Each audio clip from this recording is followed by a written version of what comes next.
Hello ladies and gentlemen, welcome back to my channel called the Yu-Gi-Oh! Project, where I am modernizing all the decks from the Yu-Gi-Oh! Franchise. And now, to answer the somehow clickbaity thumbnail, the gambling in Yu-Gi-Oh! Is actually illegal in most of the territories around the globe if it involves money or other material goods and is unsanctioned by state. So the subject of today's episode, Pierre or Mitsuo from the GX anime, is technically a felon, as he participates in unsanctioned gambling with underage students of Duel Academy. Our boy Pierre is, like many male characters in the Yu-Gi-Oh! Franchise, somehow simpy, as he salivates after Asuka Tenjin, aka Alexis Rhodes, and then he just takes her possessions when he gets a hard no from her. Then he again wants to persuade Alexis to go out with him by his dueling skills, but he loses quite miserably. What else could you then expect from a player who relies on coin flips to win a duel? So, as I said in the last sentence, Pierre aka the boy plays a CoinToss deck. As the name of the deck suggests, the deck relies on flipping them coins to achieve a somehow pathetic win. In the anime, his deck is focused around the card Sand Gambler, which has a 1 in 6 chance of wiping opponent's entire board.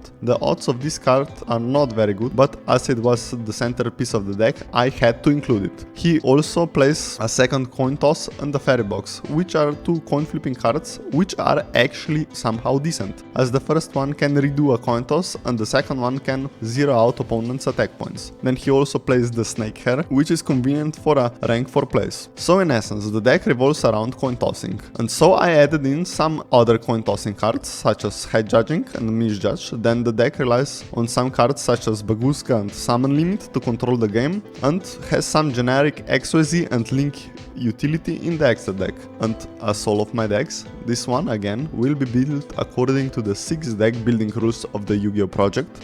And before we get to the deck profile, please like this video, subscribe to my channel, ring the bell and tell me in the comments below what do you want to see next.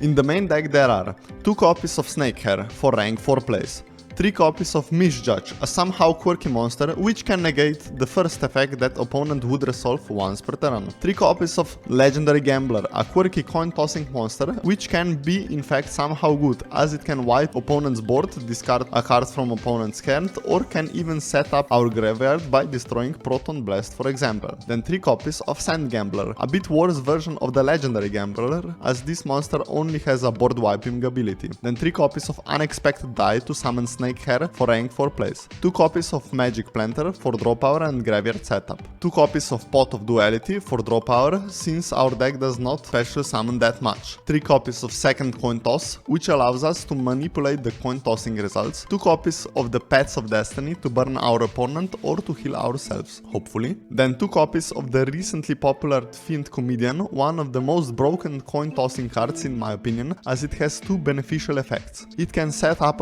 our graveyard or can banish opponent's entire graveyard, and that is completely nuts. Then 3 copies of Fairy Box to reduce the attack of opponent's monsters to 0 when they battle, 3 copies of Summon Limit to control the game, then 3 copies of Lose One Turn to control the game, as our deck is unlikely to special summon in the first place, and also this card does not affect Bagushka, then 3 copies of Head Judging to negate opponent's monsters' effects and to steal them. I know, a crazy effect, but you have to predict the coin toss right. And finally 3 copies of Proton Blast, an insane coin flipping support which can either burn opponent, destroy their card or even empty their hand, and it can also override coin toss results with heads. This is how you do a legacy support Konami. So in the side deck there are some coin tossing cards which are not quite good enough or are just too risky to play, but I included them in the side deck just for the sake of meme. Then in the extra deck we're playing 2 copies of Zeus, as this is kinda XOZ reliant deck, so it is handy to wipe the board.